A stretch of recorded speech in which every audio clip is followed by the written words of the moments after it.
नमस्कार दोस्तों क्या ये इतना ही बड़ा मुद्दा है जितना बड़ा दिखाया जा रहा है।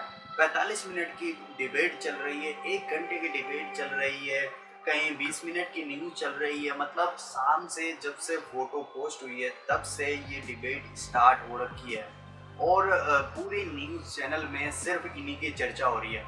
क्या हमारे देश में सिर्फ एक यही न्यूज रह गया है?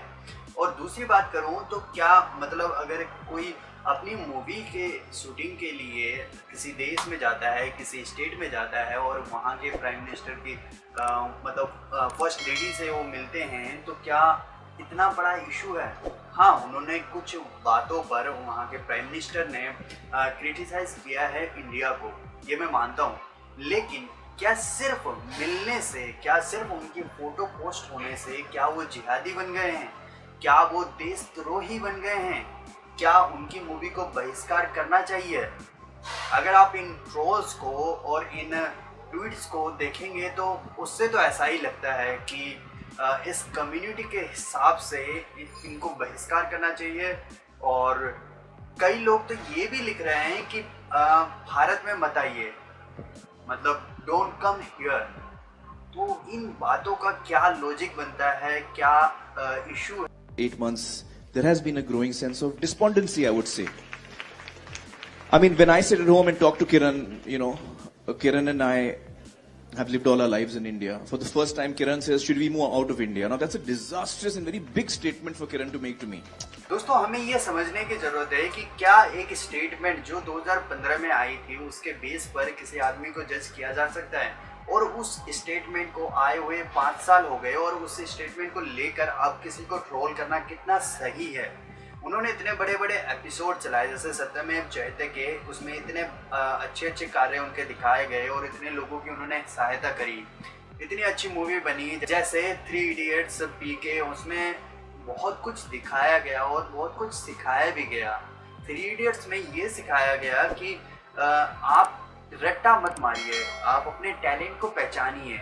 और जो टैलेंट को नहीं पहचानता है वो कई बार लोगों को ज़बरदस्ती सुसाइड भी करना पड़ता है। तो आपने कई सारे ऐसे केस सुने होंगे जहाँ पर बच्चों ने सुसाइड किया। कई इतने सारे हर रोज़ खबरों में आते हैं, लेकिन उनको हाईलाइट नहीं किया जाता है। अब देश में क्या यही मुद्दा बढ़ा हुआ है? अब मुद्दे तो इतने सारे हैं। अभी अगर कोरोना की बात करोगे तो महामारी के 60,000 के आसपास केसेस आ रहे हैं डेली, लेकिन वो मुद्दा नहीं बन रहा है। वो टीवी के चैनल पर डिबेट के तौर पर नहीं आ रहा है। क्यों नहीं आ रहा है ये तो वही जाने। दूसरा, सबसे पहले हमने लॉकडाउन किया जब केस भी नहीं थे और हमने सबसे पहले स्क्रीनिंग शुरू की। सारे डिसीजन सही हुए हैं गवर्नमेंट के हिसाब से, फिर भी हम इतने मतलब तादाद में केस डेली के डेली आ रही हैं और देखा जा रहा है। और अगर हम कंपेयर करें यूएस के, तो वहाँ पर लॉकडाउन सबसे बाद में हुआ था और उसी को बड़ा रीज़न माना जा रहा था कि वहाँ पर 50,000 60,000 केस आ रहे थे। लेकिन हमारे पास क्या रीज़न है? उसके ऊपर तो कोई डिबेट नहीं हो रहा है, उसके ऊपर कोई सवाल भी नहीं कर रहा है। लेकिन यहाँ पर सवाल क्या हो रहा है कि खान गैंग की मूवी आ रही है, खान गैंग का मूवी का ट्रेलर आ रहा है, उसको आपको बॉयकॉट करना है या फिर उसको आपको डिसलाइक करना है। तो ये एक मूवी के जैसे शूटिंग करने गए थे लाल सिंह चड्ढा, उसको भी डिसलाइक करने की बात चल रही है। कई सारे ट्वीट्स थे, कई सारे ट्वीट्स में ये लिखा हुआ आ रहा है, तो मतलब इसको भी डिसलाइक किया जाएगा। तो मूवी को डिसलाइक करना कितना फैक्चुअल है? क्या हम फैक्चुअल दुनिया की तरफ जा रहे हैं या फिर वर्चुअल दुनिया में कोई आपको पीछे से पुश कर रहा है और एक फोर्स कर रहा है, एक टारगेट कर रहा है, तो आप उसके रास्ते पे चल रहे हो?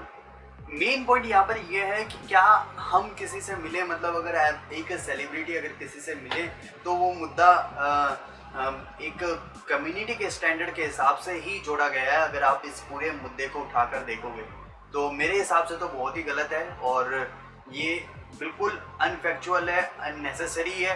तो दोस्तों, आप सबसे मैं यही निवेदन करूँगा कि इन सब बातों से दूर रहें। और कोई भी ट्विटर पे ट्रेंड होता है, आए दिन मैं देखता हूँ कि बॉयकॉट किया जा रहा है, किसी को डिसलाइक किया जा रहा है। अब चाइना ने आईसीआई बैंक पर इन्वेस्टमेंट किया है। अभी चाइना को हम बॉयकॉट कर रहे थे, क्या हम आईसीआई बैंक को भी बॉयकॉट करेंगे? अभी ड्रीम 11 ने आईपीएल के सीजन को स्पॉन्सर किया है लेकिन ड्रीम11 में चाइना की एक बड़ी कंपनी ने इन्वेस्टमेंट किया था। क्या आप उसको भी डिसलाइक करोगे? क्या आप उसको भी बॉयकॉट करोगे? जरा बताइएगा कमेंट में, मैं भी देखना चाहता हूँ कि हम कितनी लोगों को कितने कहाँ तक जा सकते हैं डिसलाइक करने के लिए। दोस्तों, करना है तो सही चीज़ और सही निर्णय के लिए, या फिर जो गलत बात है उसके लिए बॉयकॉट कीजिए। कोई अननेसेसरी चीज़ के लिए बॉयकॉट करना सही नहीं है। तो दोस्तों, इसके साथ इस वीडियो का अंत करता हूँ और इन सब जो ट्रोलर्स हैं इनसे रिक्वेस्ट करूँगा कि इन सब बातों से कोई फ़ायदा नहीं होने वाला है। ये सिर्फ एक नीचता है जो आपकी दिख रही है। नमस्कार, जय हिंद, जय भारत।